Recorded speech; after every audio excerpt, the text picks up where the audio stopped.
Hey everyone, I'm RVRocks, and Pokemon is a franchise that I've had a little bit of a love-hate relationship with in the past few years.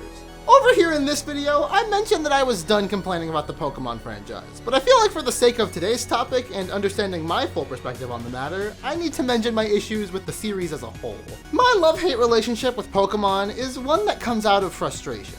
I adore the franchise. I wholeheartedly love the designs of all the Pokemon and trainers. From old favorites to new additions, I have my loves throughout the entire Pokemon saga. I love how the franchise's combat allows for some of the most simple gameplay, yet somehow the most in-depth strategic thought I have ever put into a video game.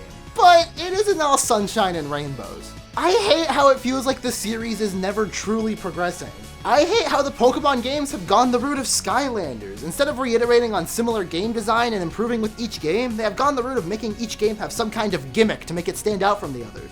I hate how all the spin-off games treat Mega Evolution as a core mechanic when the mainline series has dropped it entirely. I hate that even talking about the franchise nowadays has become a toxic hellscape, because the people who hate it want everyone to hate it, and the people who love it think that anyone who criticizes it is a bad person. As a Pokemon centrist, it sucks to see this franchise I used to identify so much with used to fuel flame wars on the internet. And most importantly, I hate how even though we got Pokemon on a true, decently powerful console, it still feels like a dated, limited experience.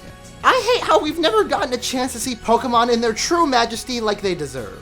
At least, we never got to until now. New Pokemon Snap! Long-awaited sequel and the perfect game for the Wii U that missed the Wii U by almost 5 years now, came out not too long ago, and I loved the experience. I think the best way I can liken this game to someone who has no knowledge of what Pokemon Snap is supposed to be is like one of those theme park rides where you shoot at shit the whole time. You're on a predetermined track, but stuff is happening all around you and you can interact with all of it. Your goal is to get a high score, but honestly, most of the time it's just pretty cool to see it all in front of you. And you can interact with certain things to unlock new pathways, new animations, the whole 9 yards. I had a wonderful time going through all the different locales you would expect from a game like this, but I had a big problem with this game, and this video is going to be a bit different because of it. Most of the time, I try to entertain or inform my audience of my opinions about a piece of media by taking a certain cross-section of it and talking about it, explaining the rest of my thoughts around that cross-section. But today, I pose a question to my dear audience.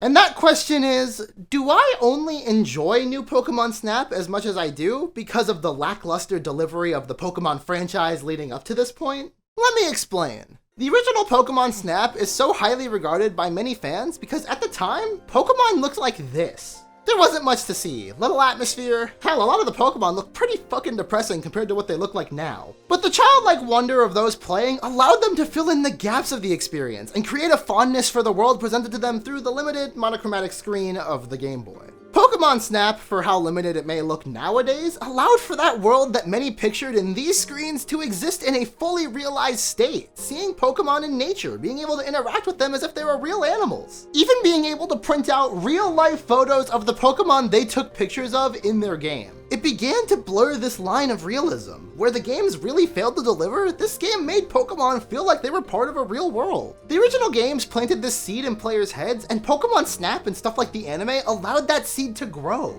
I think that's why an eventual sequel to Pokemon Snap was something that people have been wanting for years. And I think part of the reason why we only just now got it has something to do with how Game Freak and the suits over at Nintendo view the Pokemon franchise. As I said earlier, making the Pokemon feel like a real part of this world is something that the original games kind of failed to deliver. Your brain could of course fill in the gaps, but Pokemon Snap was meant to be that bridge.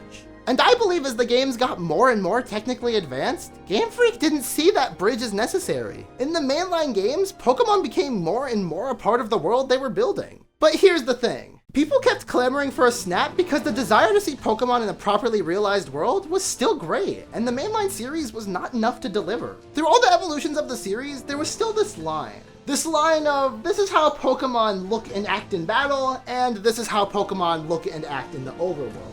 This line may not have been a problem at first, but as the franchise grew, people started seeing the cracks. Reused animation and assets typically doesn't bug me in games, but the realism of Pokemon in this world begins to fade when you see stuff like this.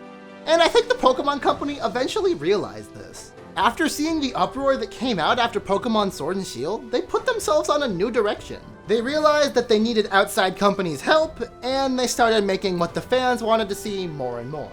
So after all of this, I could only see New Pokemon Snap as that bridge once again. It's a game that only exists because of the direction the mainline series has taken. So I pose the question once again to the audience. Is part of the reason why I and many others like New Pokemon Snap because we were disappointed in the portrayal of Pokemon in Sword and Shield? I don't have a good answer for this one.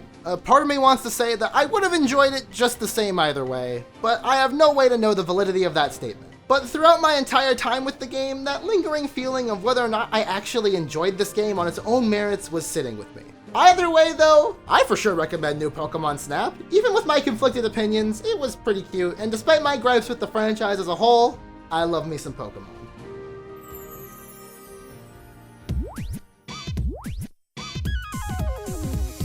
And if you love what I'm doing here, you should subscribe to RVRocks and ring the bell, like this video, and comment your thoughts on New Pokemon Snap. Are you very frustrated with the status of the Pokemon franchise like me, or are you a normal person who does not put this much stake into a kid's game? Either way, let me know your thoughts either in the comments or on Twitter at RVRocks. But before you do any of that, I have been RVRocks, and thank you so much for watching. See ya!